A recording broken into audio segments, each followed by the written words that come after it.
It is Artist Rewind, your ultimate intimate conversation with your favorite artists. And today we have a special. It is part 2 of the legendary photographer Bob Gruen. Also, please check us out in Patreon. We have an all-access VIP backstage pass that will unlock unedited content that you might not see here. Plus, the first Saturday of each month, we have an ultimate vinyl showdown where we're giving away vinyl prizes to you. All links are in the description down below. Click on them and find all the good information out. Now, let's learn a little bit about Bob and his stories of John Lennon in New York City, all coming up next on Artist Rewind. Bam!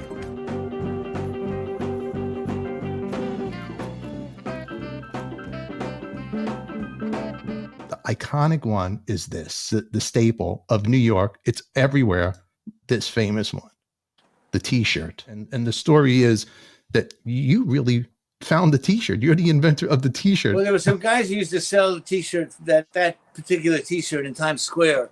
I don't know who they were or what the design was because it was too early to pay attention. You know, it's just some guy selling some shirts on a blanket. And I bought it and I liked the graphics. So the next time I saw them, I bought a couple more. I ended up with about 4 or 5 or 6 of them or something. I used to wear it all the time. And eventually when I would see him, I would buy a couple of extras to give to friends. And one night I was on my way to the studio to see John Lennon. And I saw the guys and I bought the shirt. And the one I gave him, I cut the sleeves off with a buck knife.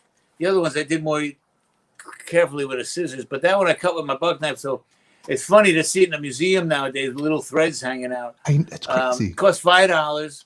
I gave it to John. A year later, when he called to ask me to take pictures of him on the roof of a penthouse that he had, we would take a whole bunch of series of pictures of his face for an album cover, for the Walls and Bridges album cover. And after we did the series of his face, he said, well, let's take some more pictures so, you know, we'll have pictures ready for the publicity kit. And I said, all right. We started taking some pictures. We're on a rooftop with the skyline all around us. And I said, do you still have that shirt I gave you last year, the one with the New York City on it? And that was the year he had been out to Los Angeles and back a few times. Is what they call a lost weekend. Mm-hmm. But the fact that he still had the shirt, even though he had been through kind of a chaotic year, he knew right where it was and he went and put it on. So I knew he liked it because he kept it with him. And I took it because, you know, he had been staying in New York for about 4 years at that point. He was in the middle of his immigration fight to try to stay in America. And I really felt that he was going to stay in New York, that he was very comfortable in New York. The press in England had really hounded him and Yoko, and he really didn't feel comfortable in England anymore because they were just looking for some kind of scandal to write up. But he felt very comfortable in New York, and I thought he was going to stay here. So I asked him to wear the T-shirt. Some people think I took mine off and gave it to him, but I actually gave it to him a year earlier, and it was brand new when I gave it to him. And then when he passed away, the city wanted to have some kind of memorial. Yoko put something in the newspaper asking for 10 minutes of silence, that there wasn't going to be a funeral with an A list and a B list, like who was, you know, so special to come. She said John belonged to everyone. And so the funeral was basically 10 minutes of silence around the world at the same time at noon in New York City. And the mayor and the officials, they felt that people were going to come to the Dakota and block up the whole west side traffic and everything. So they wanted something in Central Park where people could go and have this 10 minutes of silence. And they asked Ron Delsner to play some John Lennon music in the band shell in the middle of the park. And Ron called me and asked me to have a picture for people to focus on. And I said, well, I'll bring a couple up to the office and show you a few. You can pick one out. And he goes, no, you knew the guy. You'll pick a good one. I still remember him saying that on the phone. Mm-hmm. And I looked at several. I looked at one of John with the guitar because I thought of him first and foremost as a musician. But I felt he was more than that. And there's a picture I have of him looking like an intellectual, almost like the thinker, where he's kind of deep in thought. And the New York Times had used that on the cover of their newspaper. But I thought he was more than that, too. And then I thought of the article. Yoko printed this piece in the paper. And she'd asked people not to blame New York for John's death, that John was, that the person who killed John came from across the other side of the world, came from Hawaii, and would have come to wherever John was living. And so I often say that John died in New York because he lived in New York. He died going home.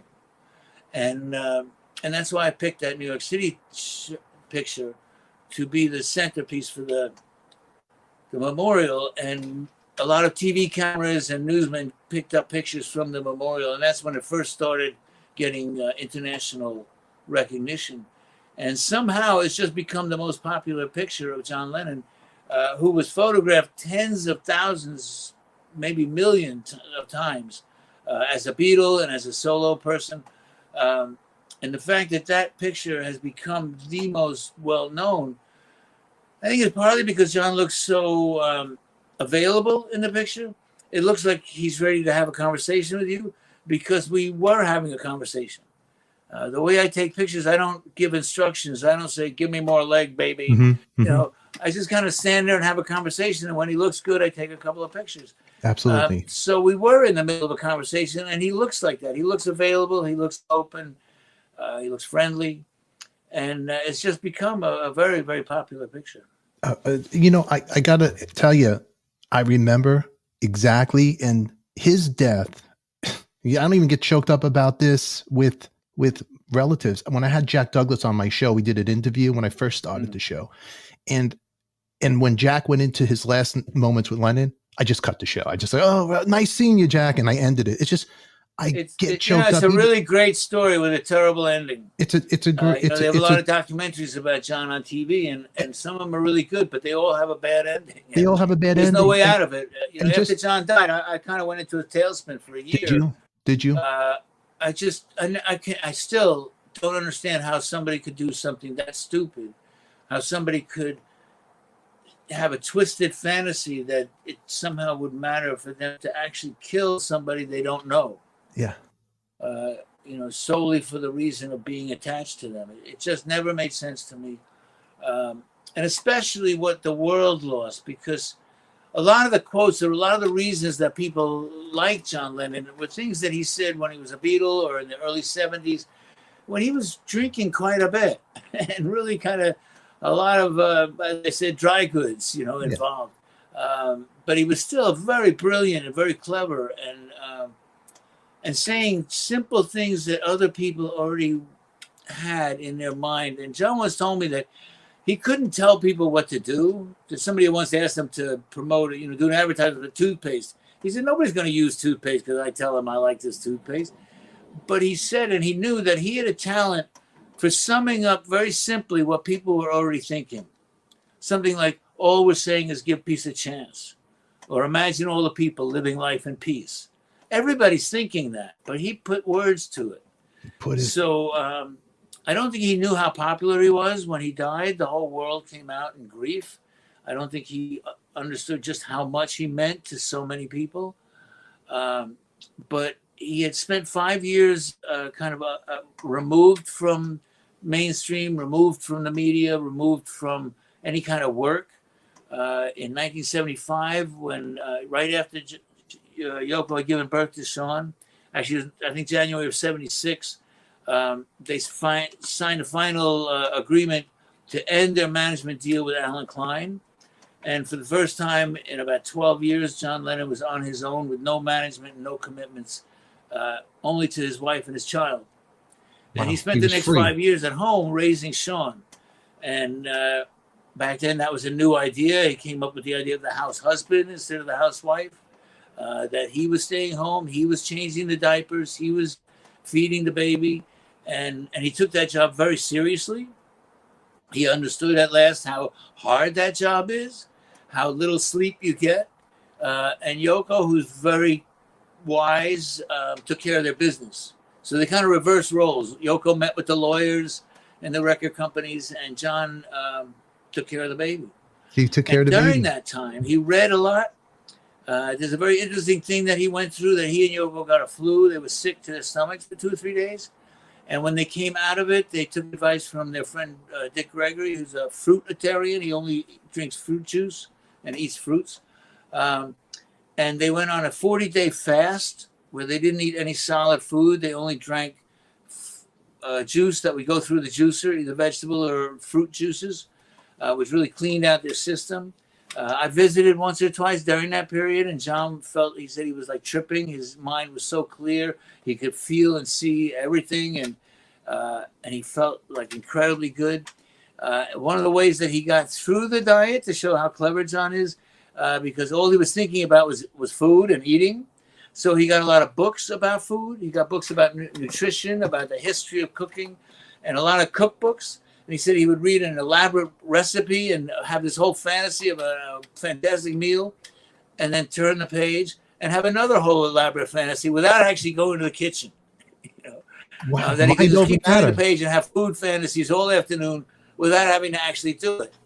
And then he finally broke the fast, but he gave us all of his friends, I mean, half a dozen friends, he gave a copy of a book called You Are All Sampaku.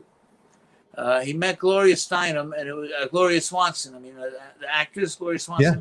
Her husband wrote the book. I don't remember his name, but the book is called You Are All Sampaku, and it's an introduction to the macrobiotic diet. And he became pretty convinced that was a really good, healthy diet. I actually didn't read the book till he passed away. At the time that he gave me the book, I was on the cognac and cocaine diet. It's a little different. When I was finally finished with that in the 80s, I read the book, and I actually tried macrobiotic for a couple of years. It's a great diet. You feel really good, but it's very hard to travel because it's very hard to find food like that. Mm-hmm. I think maybe nowadays that there's so many vegan and vegetarian people around, you could probably find a lot more food. But in 1984, vegetarian and vegan food was very hard to come by. So Of course. I did it for a while, but it influenced me to the extent that now, whenever I have a more healthy meal, I feel better. But we learned that from John Lennon. So when he passed away, he was coming out. The last couple of interviews he did were the clearest and most intelligent. And he was talking about commitment to family, responsibility. He was talking about cutting down on the intake of drugs and alcohol. He was talking about exercise. He was talking about being healthy and facing a future with responsibility, with intelligence, instead of just a drunk teenager. He had been a drunk teenager for almost 40 years, or 35 years anyway, till Sean was born. And then he became an adult after that. It's wild. And he was very much an adult when he was killed. And I feel that, and he was about to go on a world tour. That 2 days before he died, I was in the recording studio with him. And during a break in the recording, we sat on the floor for about 2 hours. He was talking, telling me his plans, and he was going to finish the album and then get a band together and make some videos to promote the record. And then by March, we were going to go on a world tour. And we were talking about where we were going to go and buy things in Tokyo and where we were going to eat in Paris. And I went home that night with my head in the clouds, thinking I was going to go around the world with John and Yoko, and I was going to meet the most amazing people in the world, the people who would come to see John Lennon. I mean, heads of state and, all the famous people of every country. And I was in the dark room Monday night developing the pictures that I took on that Saturday morning. And my landlord called me, and the doorman called and asked if I had a TV on or a radio, and I said no. And he said he just heard that John Lennon had been shot. And of course, my first thought, like many people, was that he had been robbed, he had been mugged, and somebody shot him. Shot isn't dead, And then a friend called from California, and I remember him saying, "What's going on?" I said, "I have no idea. What did you hear?" And he said, "I just heard on the TV that John Lennon is dead." And yeah, I choke up every time I think about that too. I remember sinking down to the floor and just trying to figure out how to fix it, because I'm good at fixing things. But death is the most permanent thing there is, and it can't be fixed. And as that kind of realized, and my phone started ringing, I realized that the whole world was watching, and it was my job to get the pictures out and help John look good in the newspapers. I remember literally crawling across the floor to the file cabinet and taking out a bunch of pictures to send to the New York Times and the New York Post and the Daily News. And the next morning, I had calls from every art director of every major media outlet in the world. The whole world was watching. And like I said, I don't think John knew how important he was to how many people. To get recently I've been helping the Statue of Liberty has a foundation where they built a museum on Liberty Island. And to raise funds, they asked me if I could help them, if they could use my picture of John at the Statue of Liberty, which is pretty well known. And then we were talking about possibly making a new picture of somebody today to promote the fundraising, and we haven't come up with anybody who is like John Lennon. Because I told him, when you get somebody like John Lennon, I will be happy to take the picture. And I'm still waiting for him to call me back. He was just so honest about being human, the faults that we all have, and always trying to overcome it, always trying to do better. Yeah. And always saying, don't follow me. I mean, it's funny, after he passed away, there were several suggestions. There are actually now some statues to John Lennon in different parts of the world. But originally in the 80s, somebody was proposing to put a statue in Central Park. It's the only time I actually wrote to the mayor of New York and said, please don't do that. John Lennon himself used to make fun of people. Like, here's a famous guy with a pigeon on his head. John Lennon did not want to be somebody who had pigeon shit on his head. And also, it's very important that John and Yoko did not believe in heroes. People should not worship John Lennon. People should not try to be like John Lennon. You have to be like yourself. John's whole message was be yourself. Be open, be honest, and be yourself. There's no point in worshiping heroes. Oscar Wilde is the one who said that you have to be yourself because everybody else is already taken. It's a great line. It's a great line. Yeah. I mean, Bob, it's a good way to think about it. It's a great way. And thank you for sharing that story with me, because I know it's not an easy one to say. From your pictures, I could see the love that you had. There's other photographs of you taking pictures of him on that rooftop with the New York We shirt. had a lot of fun together. He was a very funny person. He was the guy in the gang who's always telling the jokes. He was funny, huh? What anybody was saying, his comment would twist it into a pun and be funny. Sometimes extremely insulting. I couldn't believe the insults that he got away with, because he would turn it into a joke and it would be funny and everybody would laugh. And with Yoko, there was always good food around. Really, she was into good food. I would always try to go around lunch or dinner time until it got to be a joke. Like, oh, Bob's here. Is it dinner time? It usually was. Would Yoko ever just say, come on, John, stop with the jokes, or just enough's enough? No, you never want him to stop. He was hilarious. And the thing is that people don't know about Yoko is that she's got a great sense of humor too. She does, huh? You could not live with John and Yoko without without a good sense of humor. You couldn't hang out with John Lennon. She's equally as funny, but more in private. She's very careful in public because she's been attacked so often. And it's kind of a cultural thing growing up in Japan. They don't smile for photographs. Mm-hmm. She once told me, life is serious. Why would you want to be just smiling for no reason?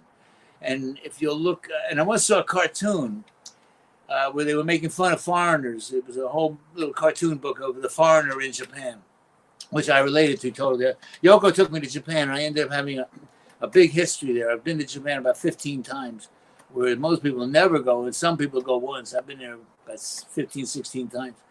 So there was this book about making fun of foreigners in Japan, and one of the things is, because the Japanese people get married, there's a traditional wedding photo of the family, and the family consists of everybody, about 40 or 50 people in a picture. Yeah. And they say the gaijin, the foreigner, is the one who's smiling in the wedding picture, because you see all these 40 people with straight expressions, and there's one guy in the middle with a big grin. That's the foreigner. And then one day at John and Yoko's house, they got married in Gibraltar, but after he was allowed to travel out of the U.S., they went to Japan and they had a formal Japanese wedding. And there's a picture of the formal wedding, the traditional picture, and it's all these Japanese faces, everybody very serious. And in the middle, there's this white guy with a big grin on his face, and that's John. And it was just like the cartoon. And that's when I realized that Yoko was right, that people in Japan culturally don't smile in a photo. Yeah. So many of the photos of Yoko she looked so serious. And people thought she was just, a sour, dull, kind of serious person. And they don't realize how funny she can be. Although if you see Yoko Ono's artwork, if anybody goes there and sees what her artwork has a lot of humor in it. And there are exhibits of her work around the world, she always has 2 or 3 exhibits going on somewhere. Nowadays, she's very popular. There are a lot of books where people can see her artwork. But the people who still hang on to the old, idea, Yoko broke up the Beatles, they don't know her. They don't know anything about her. I've never met anybody who met Yoko who didn't like her. She's an amazingly generous, intelligent, creative, and giving person. Yeah. People ask me what kind of person Yoko is. I always say she's the kind of person that John Lennon could marry. On November 22nd, the audiobook is going to be out. I recorded an audiobook at the beginning of September. It's going to be out November 22nd. So you can hear my story in my voice. I think that's great. Look at this. Everybody catch right place, right time, the life of a rock and roll photographer, Bob Gruen.